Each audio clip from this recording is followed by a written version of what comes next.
തുറന്നേ മോനെ.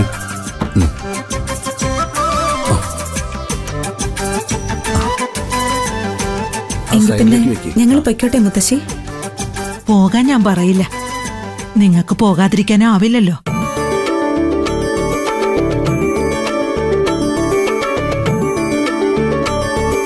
സന്തോഷത്തോടെ തന്നെയല്ലേ വസുന്ധര തിരികെ പോകുന്നത്?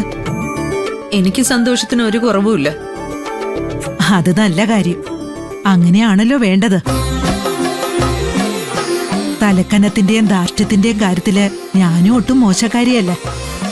അല്ല, ആ സ്വഭാവം എല്ലാ മനുഷ്യരിലും ഏറെയും കുറഞ്ഞും ഒക്കെ ഉള്ളതാണ്. അത് വസുന്ധരയ്ക്കുമുണ്ട്. പ്രാർത്ഥനയും പൂജയും ഈശ്വര വിശ്വാസവും മനുഷ്യന്റെ അത്തരം തലക്കനങ്ങളെ കുറയ്ക്കാനുള്ളതാ വസുന്ധരെ. നാഗര് പൂജയിൽ പങ്കെടുക്കാനായി വസുന്ധര വരില്ല എന്ന് പറഞ്ഞിട്ടും അവിടെ എത്തിയില്ലേ?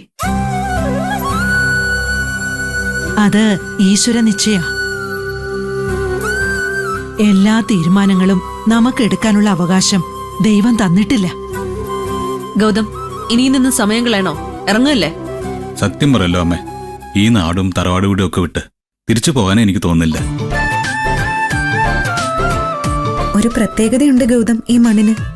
ഇവിടെ വന്നാ നമ്മളെ ഇവിടുന്ന് പോവാൻ അനുവദിക്കാതെ പിടിച്ചു നിർത്തിക്കളയും. എങ്കിലൊരു കാര്യം ചെയ്യ്, നിധി ഇവിടെ തന്നെ നിക്ക്. ഞാനും ഗൗതവും തിരിച്ചു പോയിക്കോളാം.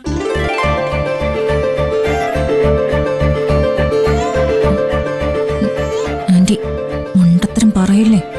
അവളിവിടെ നിൽക്കുകയും ചെയ്യും, ഗൗതമിനെ പിടിച്ചു നിർത്തുകയും ചെയ്യും. ആന്റി തിരിച്ചു പോകേണ്ടി വരും. എന്താ ശിവാനി മോളെ ഒരു രഹസ്യം പറച്ചില്? ആന്റിക്ക് ഇവിടെ നിൽക്കാൻ താല്പര്യമുണ്ടെന്ന് ചോദിച്ചതാ. വസുന്ധര അടുത്ത നാഗപഞ്ചമിക്കും വരും, എനിക്ക് ഉറപ്പാ. അല്ലേ വസുന്ധരെ? ആ, വരും. ഒരു തവണ വന്നപ്പോ തന്നെ എനിക്ക് തൃപ്തിയായി. ഗൗതം, ഇവിടുന്ന് ഇറങ്ങി നേരെ പോയിട്ട് റൈറ്റ് തിരിഞ്ഞാൽ മെയിൻ റോഡായി. അവിടുന്ന് നേരെ പോയാൽ മതി. ആ ശരി. അല്ല, നിങ്ങളൊക്കെ എപ്പോഴാണ് ഇറങ്ങുന്നത്? എല്ലാം കഴിഞ്ഞില്ലേ? ഇനിയിപ്പോ എന്തിനാ നിക്കുന്നേ? കുറച്ചു കഴിയുമ്പോ ഞങ്ങളും ഇറങ്ങും. മോളെ, രണ്ടുപേരും മുത്തശ്ശിയുടെ അനുഗ്രഹം വാങ്ങിക്കേ.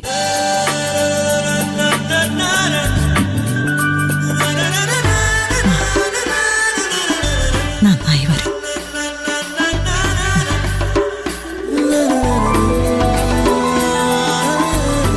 നിധിയോട് ഞാനൊരു കാര്യം പറഞ്ഞിരുന്നു. അതിപ്പോ ഗൗതമിനോടും കൂടി പറയാ.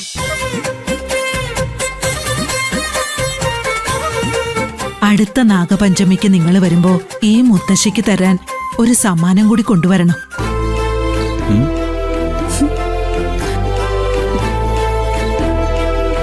അത് വേറൊന്നുമല്ല, നിങ്ങൾക്ക് പിറക്കുന്ന കുഞ്ഞ്.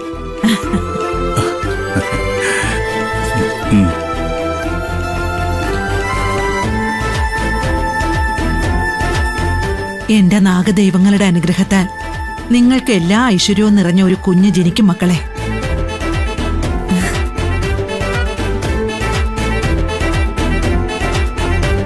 വാ മക്കളെ, വന്ന് കാറി കയറ്. അപ്പോ നീ യാത്ര പറയുന്നില്ല, ഞങ്ങൾ ഇറങ്ങാ. വാ.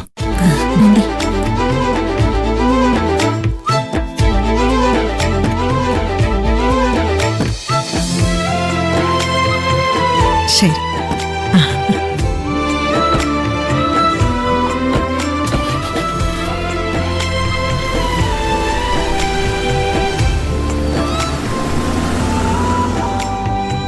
എന്റെ നാഗദൈവങ്ങളെ,